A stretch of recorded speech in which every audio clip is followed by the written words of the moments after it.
Sifat sabar merupakan satu sifat yang cukup hebat sehingga kan Allah menyebutnya dalam Al-Quran dalam banyak tempat. Tetapi yang paling hebat apabila Allah menyebut di dalam surah Al-Baqarah ayat 153 yang bermaksud, sesungguhnya Allah bersama dengan orang-orang yang sabar. Setiap ujian manusia itu berbeza di antara satu sama lain. Maka dengan kita bersabar dan yakin kepada Allah, ia akan menjadikan seorang hamba itu lebih redha menangani setiap masalah yang dihadapi.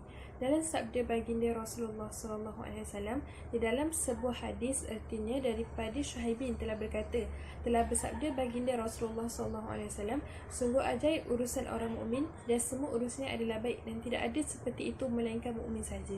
Jika ditimpa kesenangan, ia akan bersyukur, maka itu baik baginya. Dan jika ditimpa kesusahan pula, ia akan bersabar, maka itu baik juga untuknya. Hadis riwayat Muslim. Assalamualaikum warahmatullahi wabarakatuh.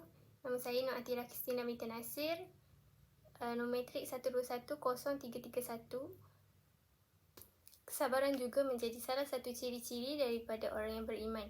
Seberat dan sesulit apapun ujian yang diberikan, maka ia akan selalu bersabar menghadapinya. Allah berfirman dalam surah Al-Baqarah ayat 177, dan orang-orang yang sabar dalam kesempitan, penderitaan dan dalam peperangan, mereka itulah orang-orang yang benar imannya dan mereka itulah orang yang bertakwa. Dan juga dalam surah Ali Imran ayat 146, dan Allah mencintai orang-orang yang sabar. Syekh Nawawi Al-Bantani dalam kitabnya yang berjudul Nasyaihul Ibad telah menjelaskan tanda-tanda seorang mukmin sejati. Syekh Nawawi Al-Bantani kemudian menjelaskan tentang sabar sebagai tanda keimanan yang pertama. Menurut dia, sebahagian ahli makrifat berkata bahawa sabar itu ada tingkatan. Pertama, sabar dengan tidak mengeluhkan apa pun yang dialami. Sabar yang demikian adalah sabar tingkat tabi'in. Kedua, sabar dengan menerima segala yang ditetapkan Allah SWT. Sabar yang demikian adalah sabar tingkatan orang-orang zuhud. Dan ketiga, sabar dalam pengertian menghadapi semua musibah dengan senang hati. Sabar yang demikian adalah sabar tingkatan pada siddiqin. Ayat Al-Quran, dan ingatlah Allah sentiasa mengasihi orang-orang yang sabar. Bermaksud, kita boleh ambil contoh, sebagai contoh kita renung dan ambil iktibar dan betapa tingginya kesabaran Nabi Ayub alaihissalam ketika menerima ujian daripada Allah SWT. Ditimpa sakit yang amat berat di mana kulit tubuhnya hancur, dia makan oleh ulat-ulat. Sungguh pun demikian keadaan Nabi Ayub alaihissalam tetap sabar menerima segala ujian Allah SWT. Bahkan tetap tekun beribadat kepada Allah SWT. Sedangkan sebelum itu pun Nabi Ayub alaihissalam telah menerima ujian dengan kematian semua anak-anaknya dan semua hartanya habis hangus terbakar. Namun Nabi Ayub tetap bersabar dan menerima segala ujian yang diberikan oleh Allah tanpa mengeluh dan tidak lelah berdoa kepada Allah. Oleh itu, jika kita menerima ujian seperti sakit atau apapun, maka bersabarlah dan berdoa dan bermohonlah kepada Allah SWT, kerana kepada Allah sahajalah sebaik-baik tempat kita minta pertolongan. Sabar merupakan salah satu jalan ke syurga Allah Subhanahu Wa Taala. Ujian adalah jalan bagi memudahkan kita untuk masuk ke syurga kelak. Itulah mentaliti yang perlu ditanam oleh setiap orang yang beriman kepada Allah Subhanahu Wa Taala. Kita tidak boleh bersangka buruk terhadap ujian, kerana jika tidak diuji, bagaimana kita hendak taat dan mampu untuk memperoleh pahala atas sifat sabar, syukur dan redha. Dalam kalangan Rasul Ulul Azmi juga, ujian yang ditimpakan ke atas mereka bagi mengangkat darjat kerana kegigihan, kesabaran dan keberanian atas mereka yang menanggung pelbagai ujian yang berat. Daripada Anas bin Malik radhiyallahu anhu berkata, aku mendengar Rasulullah SAW bersabda, sesungguhnya Allah berfirman, apabila aku menguji hamba-Ku dengan kedua matanya, iaitu buta mata, kemudian dia bersabar, maka aku gantikan syurga baginya.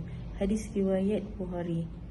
Oleh itu, sabar menjadikan seseorang hamba itu semakin dekat dan sentiasa mengadu kepada Allah Subhanahu Wa Taala.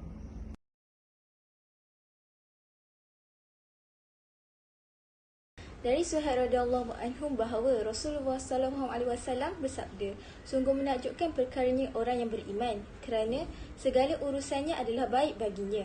Dan hal yang demikian itu tidak akan terdapat kecuali hanya pada orang mukmin, iaitu jika ia mendapatkan kebahagiaan, ia bersyukur kerana ia mengetahui bahawa hal tersebut merupakan yang terbaik untuknya.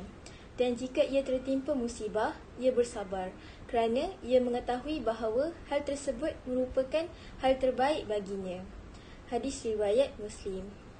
Hadis di atas menyatakan bahawa setiap umat Islam itu mesti ada sifat sabar dalam diri mereka.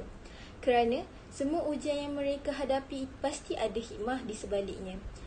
Allah tidak akan sesekali memberi ujian kepada umatnya jika mereka tidak akan atau tidak mampu menghadapinya. Tanpa adanya sifat sabar, maka dunia ini akan jadi kucar-kacir. Malah sifat sabar ini sebenarnya banyak kelebihan.